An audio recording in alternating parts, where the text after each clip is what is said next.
চাচি ফোনে কি হয়েছে? এই যে বাজান, কয়েক দূরে কল আয়ও না যায়ও না। চাচি মোবাইলে তো কিছু হয় নাই, আপনার সিমের মেয়াদ গেছে গা। চাচি আপনি আমার লগে আয়, চাচি আপনার মোবাইলে কিছু হয় নাই তো? আপনার সিমের মেয়াদ গেছিল গা, রিচার্জ করে দিছি, এখন থেকে ফোন আইবো যাইবো। তুমি অনেক ভালো বাজান, আল্লাহ তোমার ভালো করুক। আকি চাচি। আচ্ছা। আরে ও বাজান, তোমার লগে দেখা হইয়া ভালো হয়েছে। কে চাচি কিছু হয়েছে আবার? তুমি যে আমার ফোনটা ঠিক করে দিলা, ফোন তো ঠিক হয় নাই, কল আসে না।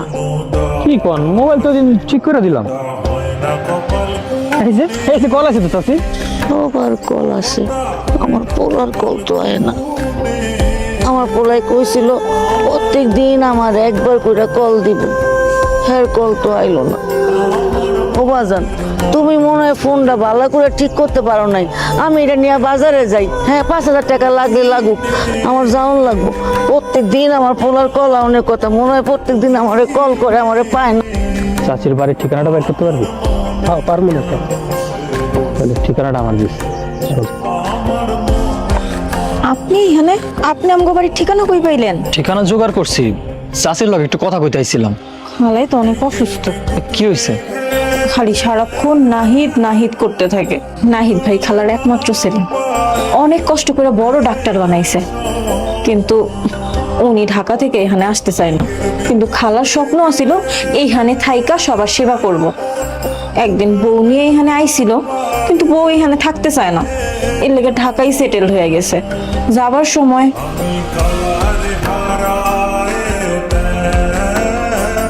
আম্মা আমরা ঢাকায় যাচ্ছি, তাহলে আমাদের বিদায় দাও। ঢাকায় যেতেছিস মানে? তুই না কইলি এই গ্রামে থাকবি, শহরে যাবি না? চেয়েছিলাম তোমার গ্রামেই থাকবো, তবে তোমার বৌমা গ্রামে থাকতে চায় না, শহরে বড় হয়েছে, বুঝতেই তো পারছো। বাজান রে, তোর তো গ্রামে জন্ম, গ্রামে বড় হইছস।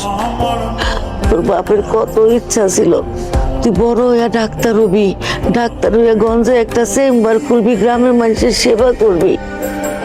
আর সেই তুই গ্রাম ফালাইয়া, আম করে ফালাইয়া শহরে যাইতেছস। দেখো মা, আমাদের তো পরিস্থিতিকে মেনে চলতে হবে, তাই না? সবসময় তো যেটা চাইবো সেভাবে করতে পারবো না। এখন আমি নতুন বিয়ে করেছি, আমার নতুন সংসার হয়েছে, এখন তো আমার ওদের মন রক্ষা করে চলতে হবে, তাই না মা? এবার তুই মায়ের ছেড়ে চলে যাবি? তুই জীবনে আমার ছাড়া থাকছস, থাকতে পারবি? ও বৌমা, কও না থাকতে। আমি কি তোমার কোনো কষ্ট দিছি? কও। সত্যি বলতে আপনাদের এই বাড়িতে থাকার মতন কোনো পরিবেশ নেই, আর আমি শহরে থেকে অভ্যস্ত, এটা আপনার বোঝা উচিত। আর তার থেকে বড় কথা, আপনার ছেলে একজন ডক্টর, সে কি গ্রামে থেকে নিজে ভবিষ্যৎ নষ্ট করবে? তার এখন বিয়ে হয়েছে, সেটা আমার ভবিষ্যৎ তার সাথে জড়িত। এই ছোট্ট একটা সিম্পল ম্যাটার আপনারা কেন বুঝেন না? তাছাড়া মা, তুমি শুধু শুধু এত চিন্তা করছো, আমি তো তোমার খোঁজ খবর নিব। আর এই যে এই ফোনটা রাখো, এই ফোনে আমি কল করব আর সব সময় তোমার খোঁজ খবর নিব, কেমন? সত্যি সত্যি তুই আমার প্রত্যেকদিন কল দিবি তো?